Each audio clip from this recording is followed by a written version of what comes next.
दोस्तों नमस्कार। विकल्पवाणी सच्चाई की खोज में आपका स्वागत है।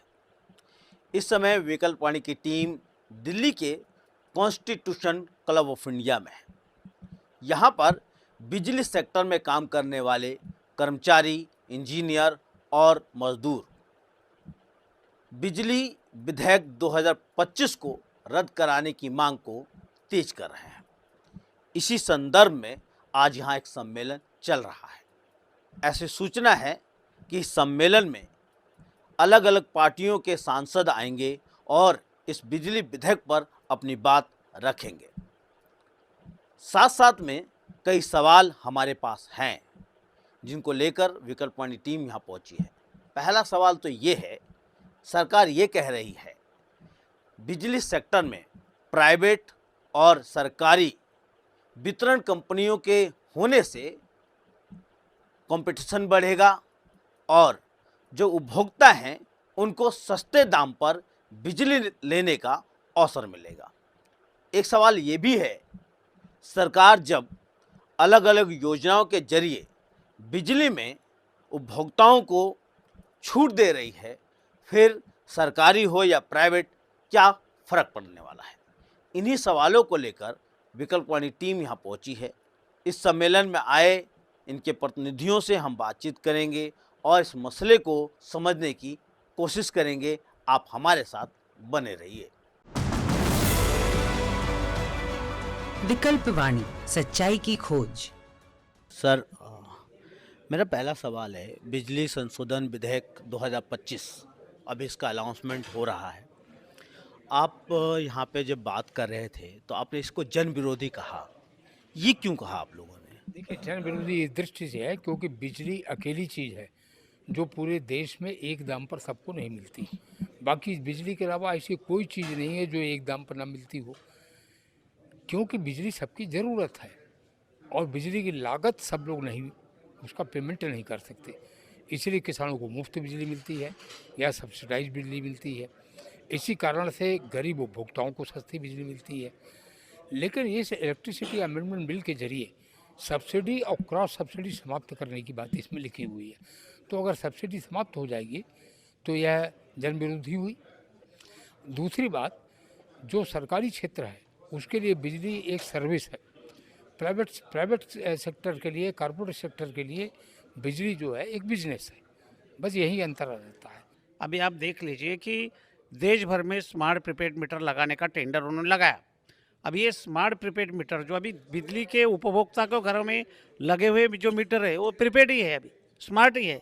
अभी उसको प्रीपेड करने के लिए 4,000 मीटर की कीमत 12,000 तक बढ़ा दी और वो लूट तो ग्राहक से जेब से ही होने वाली है। सरकार जो उसके 900 रुपये अनुदान दे रही पर मीटर, उसके बाद में 11,100 रुपये तो उसको एक तो डिस्कॉम को भरना पड़ेगा या फिर उपभोक्ता के जेब से निकालना पड़ेगा। सरकार कह रही है कि जो ग्राहक है उनके लिए सरकार अलग अलग राज्यों में अलग अलग तरह की सब्सिडी लेके आ रही है। जैसे यूपी में वो कह रहे हैं कि बिजली बिल राहत योजना लेके आए हैं। दिल्ली में अब कह रहे हैं कि हम 200 यूनिट फ्री दे रहे हैं। तो इस तरह की जब छूट मिलेगी तो फिर प्राइवेट आए या सरकार, क्या फ़र्क पड़ता है? देखिए, जो बिजली बिल राहत योजना उत्तर प्रदेश की में है वो सरकार की नहीं है। वह योजना तो पावर कॉर्पोरेशन की है, जिसमें उन्होंने कहा कि जिन लोगों ने अभी तक बिजली का बिल नहीं दिया वो बिल दे दें तो सरचार्ज माफ़ हो जाएगा। यही तो था उसमें, बिल थोड़ा माफ़ हो रहा था, सरचार्ज की माफ़ी का था। तो इसलिए यह पूरी तरह से गुमराह करने वाली बात है। यह बिल लाया जा रहा केवल कॉरपोरेट घरानों को मदद देने के लिए, उनके हित में लाया जा रहा, यह जन विरोधी है।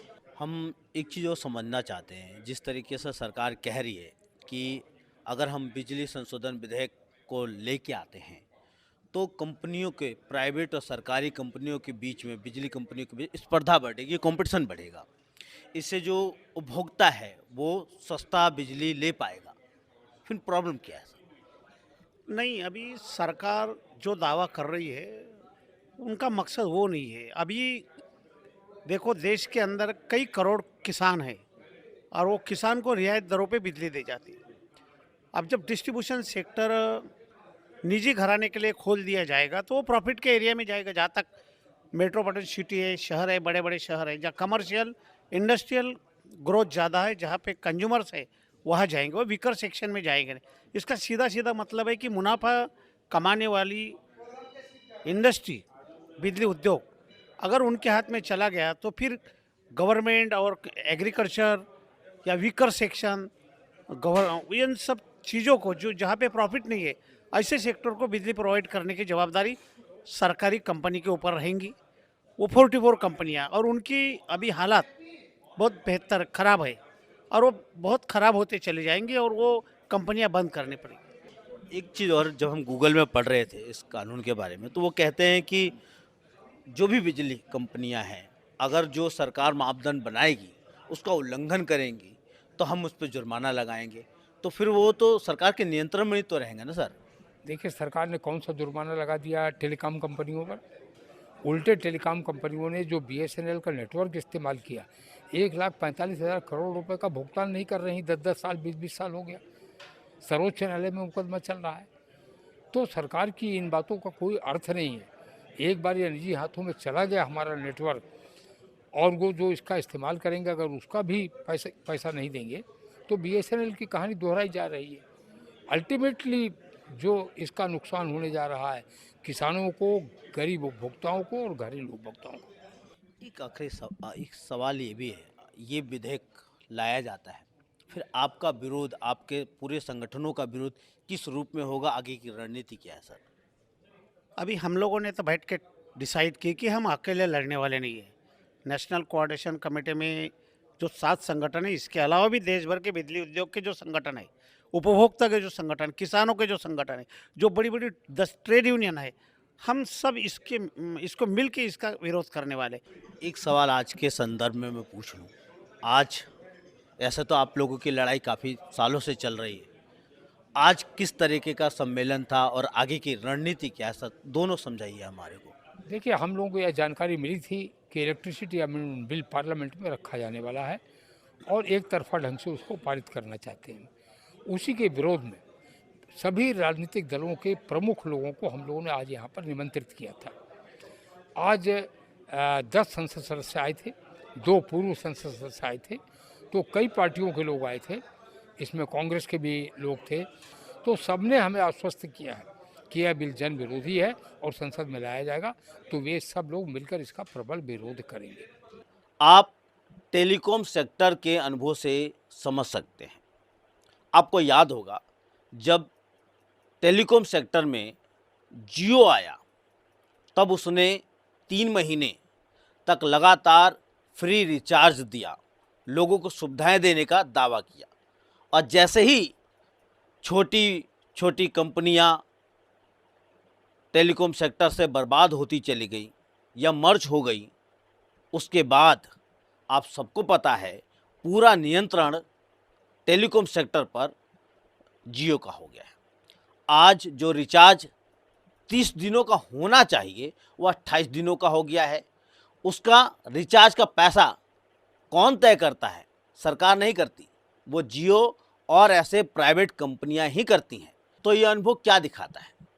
जब किसी सेक्टर में प्राइवेट कंपनियां आती हैं तो शुरू में वो सुनहरे और लुभावने वादे करते हैं और सुविधाएं देते हैं, लेकिन जैसे ही वो पूरी तरीके से उस सेक्टर में हावी हो जाते हैं तो अपने अनुसार वो सारे नियम और कायदे प्राइवेट कंपनियां सिर्फ अपने मुनाफे को बनाए रखने के लिए लागू करती हैं, और जिसका पूरा भार उपभोक्ताओं के और आम जनता के कंधों पर लाद दिया जाता है और सरकार सिर्फ दूर खड़ी होकर देखती रहती है। इन अनुभवों से एक बात तो साफ है, बिजली सेक्टर में प्राइवेट कंपनियों को नहीं आने देना चाहिए, क्योंकि बिजली कोई मुनाफे का सौदा नहीं है। ये आम जनमानस की सुविधाओं को देने के लिए और ज़रूरतों को पूरा करने के लिए बनाए रखा जाना चाहिए। इसके बारे में आप क्या सोचते हैं, आप क्या समझते हैं? कमेंट कीजिए और देखते रहिए विकल्प वाणी, सच्चाई की खोज।